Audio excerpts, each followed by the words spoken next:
Hello guys, आज हम explain करने वाले हैं आई एम ग्रेट हंटर का चैप्टर 2। तो चैप्टर 2 की स्टार्टिंग में हम 8 साल के बाद का सीन देखते हैं। फिर हम देखते हैं कोई अपने हाथ में एनर्जी को रिलीज़ कर रहा होता है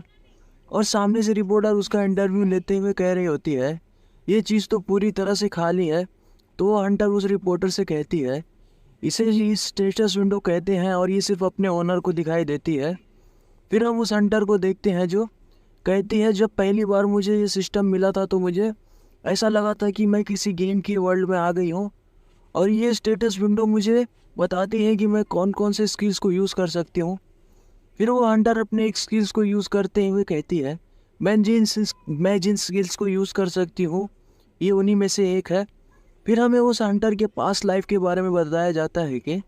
उस लड़की के हंटर बनने से पहले वो काफ़ी ज़्यादा गरीब थी, मगर एक दिन उस लड़की को अचानक से अवेकनिंग मिल गई और उसी दिन उसने बहुत सारे लोगों की जान बचाई, जिसकी वजह से यूमी को एक छोटे से गिल्ड में जॉब मिल गई। और हम उस गिल्ड के लीडर को देखते हैं जो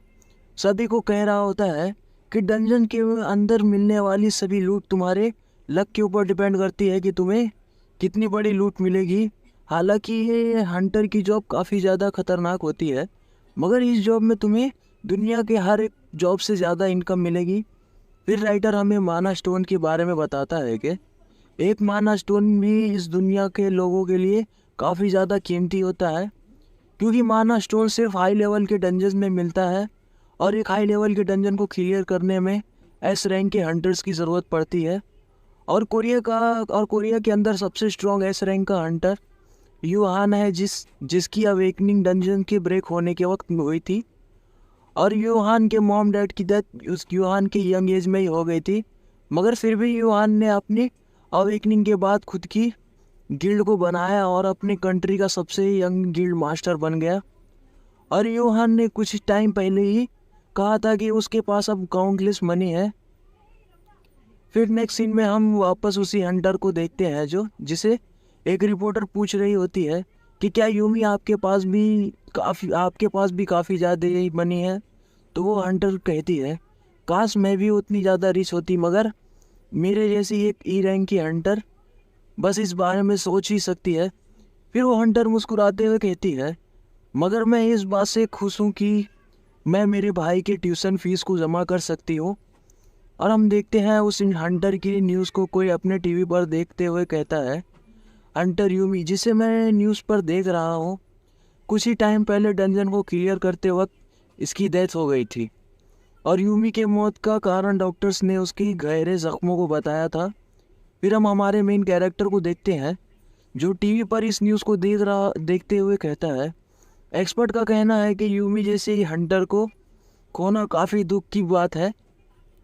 और हम हमारे मेन कैरेक्टर के चेहरे को देखते हैं जिस पर काफ़ी चोट लगी हुई होती है। फिर नेक्स्ट सीन में हम एक डंजन को देखते हैं जिसके आगे काफ़ी सारे रिपोर्टर खड़े होते हैं और फिर एक रेड कपड़े वाला हंटर अपने लीडर से कहता है आप इस हान जैसे कचरे को अपने टीम में कैसे ले सकते हो जिसका लेवल भी एक एफ रैंक का है। फिर उस हंटर की बात को सुनकर हान अपने मास्क को उतारते हुए कहता है तुम्हारी आँख काफ़ी ज़्यादा तेज है और वैसे भी मुझे टीम लीडर ने इनवाइट किया है तो तुम्हें इससे कोई तकलीफ़ नहीं होनी चाहिए। तब वो हंटर हान को कहता है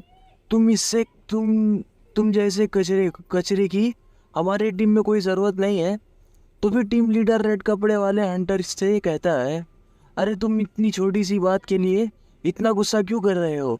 और वैसे भी हमारे इनकम में से हम थोड़ा सा इसे दे देंगे तो इससे हमें कोई फ़र्क नहीं पड़ेगा। फिर वो हंटर टीम लीडर से कहता है आप इस जैसे कचरे को अपने टीम में क्यों ले रहे हो, ये बस एक फंगस की तरह है जो अपने ही टीम को कमज़ोर करता है, जिसकी वजह से इसे कोई भी गिल्ड अपने साथ किसी भी रेड में नहीं लेकर के जाती है, क्योंकि ये बस अपने टीम के ऊपर एक बोझ बनकर रहता है। और इसमें कोई शक नहीं है कि इसके वही छोटे भाई ने भी इसे छोड़ दिया है। और उस हंटर की बातों को सुनकर हान को काफ़ी गुस्सा आ रहा होता है, मगर हान अपने गुस्से को शांत कर लेता है और वो हंटर इतने में ही शांत नहीं होता है और हान का मजाक उड़ाते हुए कहता है जब इसके पैर टूटे थे तो इसका भाई इसे हॉस्पिटल में देखने भी नहीं आया था। और उसके साथ वाला दूसरा हंटर भी हान का मजाक उड़ाते हुए कहता है, अगर वो इस जैसे कचरे को अपना भाई समझता तो तब ना वो आता इसे देखने के लिए। और हान अपने गुस्से को और ज़्यादा बर्दाश्त नहीं कर पाता है और उस हंटर के कॉलर को पकड़ लेता है और गुस्से में कहता है, अब तुम अपनी औकात से ज़्यादा बोल रहे हो।